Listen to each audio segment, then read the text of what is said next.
Today's story is almost like one I've covered before, where somebody has served in the military. I have no doubts about that.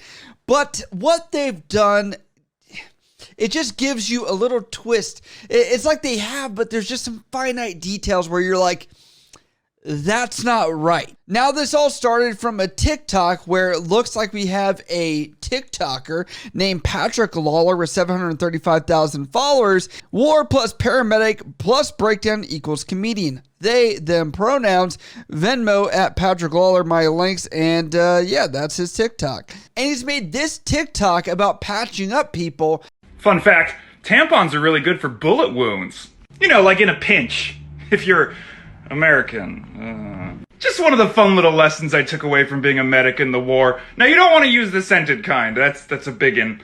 And you also would probably prefer a different material. Surgeons don't like that, like the little bits of cotton might make the wound harder to debride. But hey, one of the biggest lessons I was ever imparted is that blood needs to stay on the inside. And if you're in a pinch, you don't worry about, like, how are they going to clean it later? Because it doesn't matter if they're dead.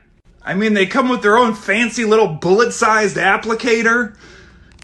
And they're super absorbent. It just works. The more you know, and knowing is half the battle. G.I. Joe. The first half is shooting. That is where the TikTok lays, and it looks like it has been deleted from his account. And some of you guys that are medically inclined will say, wow, that is some bad advice. And he is not wrong that surgeons would hate to pull every little bit of that out of the wound as they're trying to make sure the wound is clean. Someone with 700,000 followers on TikTok providing misinformation, even if this may have been for comedic value, even if that's the case, I think has a bad tone to it, which I'm not the only person that came at him. Obviously, this is not a good idea. If you try and do this, someone likely will die on your watch. And the fact that someone was a medic in the Army and didn't know that this was bad. And by the way, he's only a couple years older than me and would have already known or should have been trained that you do not do this. My video about tampons is misinformation, so I took it down. If I'm being honest, it was mostly a setup for the G.I. Joe joke at the end where I could say, knowing is half the battle, but the first half is shooting. But I don't want to perpetuate misinformation, so here I am, correcting myself. But I'm going to do it like an asshole, because that's who I am on the inside. When you're dressing some sort of wound, especially a gunshot wound that can have a lot of bleeding, there's 3 things that you want to do. 1 is apply direct pressure. 2 is to pack the wound. And 3 is to apply a tourniquet if the first 2 don't work. Now, I was taught when I was in the military that if you don't have any sort of dressing that you could shove into that wound, a tampon will do the job. It's not magic. It's not going to make all the problems go away, but it's better to have something in there and then apply direct pressure than nothing. Now, I've been corrected all night, being like, no, it only absorbs 3 milliliters, which is like 3 tablespoons. It's not good enough. So maybe I was taught wrong. I kinda still think that it'd be better than nothing, but a lot of people disagree. At the end of the day, I thought it'd be a funny video. And I forget that people don't know that the most important thing with bleeding, like the most important thing, is direct pressure. Because you gotta, if you make the arteries and the veins not squirt out the juice, that's what keeps it inside the body. Because that's what bleeding is. You severed an artery or a vein, and now the juice that you need to make go is squirting all over the outside. And you gotta keep blood on the inside. That's very important. But hey, I talk about being a paramedic, so if I'm on the internet, I should make sure that the information that I give to all of you is accurate, even when I'm being silly and making G.I. Joe jokes. So, here we have. I've corrected the misinformation. Please stop making videos. Now, if you were one of the people who very politely corrected me and were like, actually, Pat, it doesn't have any hemostatic qualities and it doesn't have enough absorption, you're right, thank you. But if you're one of those dummies that was like, don't listen to this guy, he'll get you arrested. 1, you're covered under the Good Samaritan Act if you're not a paramedic or a medical professional. So literally anything you attempt to do to try to keep someone from bleeding to death is covered under the law. Secondly, within reason. Yeah, Pat, I'm just going to pass on your legal advice because I didn't fare too well with your medical advice, so I'm just going to leave this one here. And secondly, why are you being like that? Don't be like that. You don't have to be. Why is it always from this angle? Why is everyone who's a dick who corrects me always like, oh, Oh, don't listen to this guy in the dark. Anyway, this has been just a rambly video. Don't shove tampons into your body. It's not dark in this room here, but I will tell you that I do have some things to say, and I am going to be that guy. Your discussion of how many milliliters in it being so many tablespoons, I understand not everybody knows that, but I can tell you a tablespoon is 15 milliliters. Times it by 3, that's 45 milliliters, because I'm an idiot that worked in a pharmacy before and knows all these conversions. The body has 5 to 6 liters of blood at any time. Imagine that you have a body part that is bleeding out, for example. Hey, I can't feel my legs. I said, Bubba, they ain't there. And you want to put a little bit of a tampon in there, right? To stop that blood. The body with 5 to 6 liters is essentially probably, rough estimate, depending on the person, between like 2 gallons-ish, right?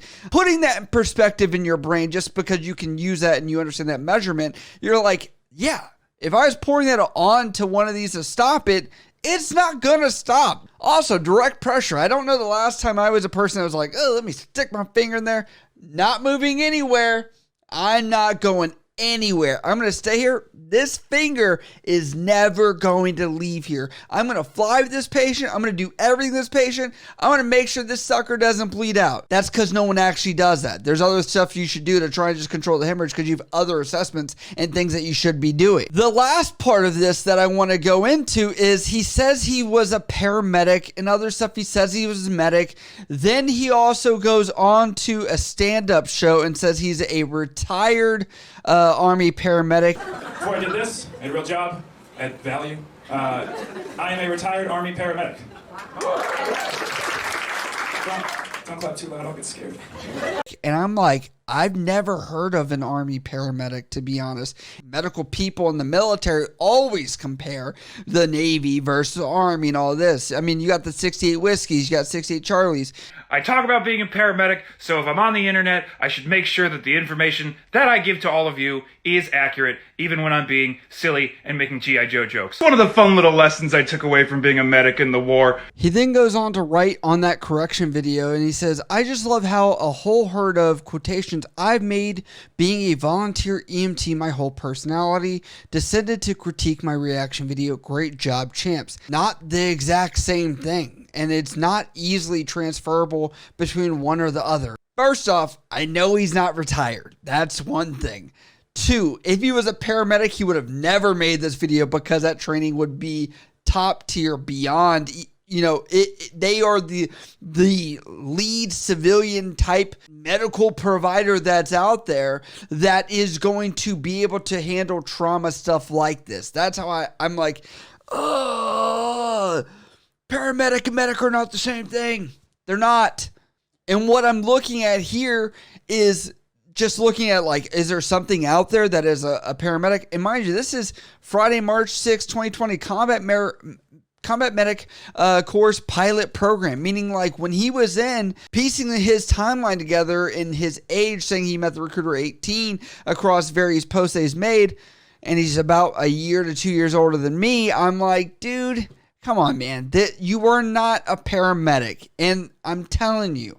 And to give context, these are finite details that someone that works in medical and has done this for a long period of time would not make these simple mistakes. Just to give some context, independent duty corpsman in the Navy, done 13 years, not speaking on behalf of the Department of Defense, Department of the Navy, any of that stuff, just giving the context of a perspective of experience that's able to approach this subject with a critical mindset and really address it kind of on the ground level, that knows a lot about this stuff.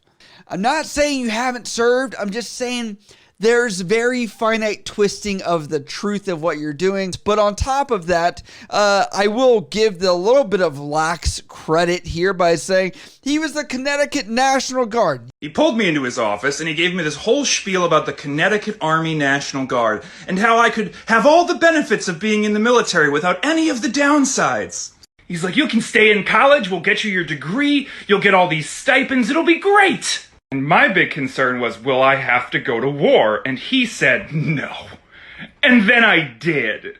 Because what better way to guard the nation than to fly halfway around the world for a mission with no clear goal? I also told my recruiter that I had been in mental health therapy since I was 4 years old because I had severe ADHD and depression, and I was taking medications for both. And you know what his response was? Don't tell the other recruiters that. And when I went to get processed, he told me to lie. And I did!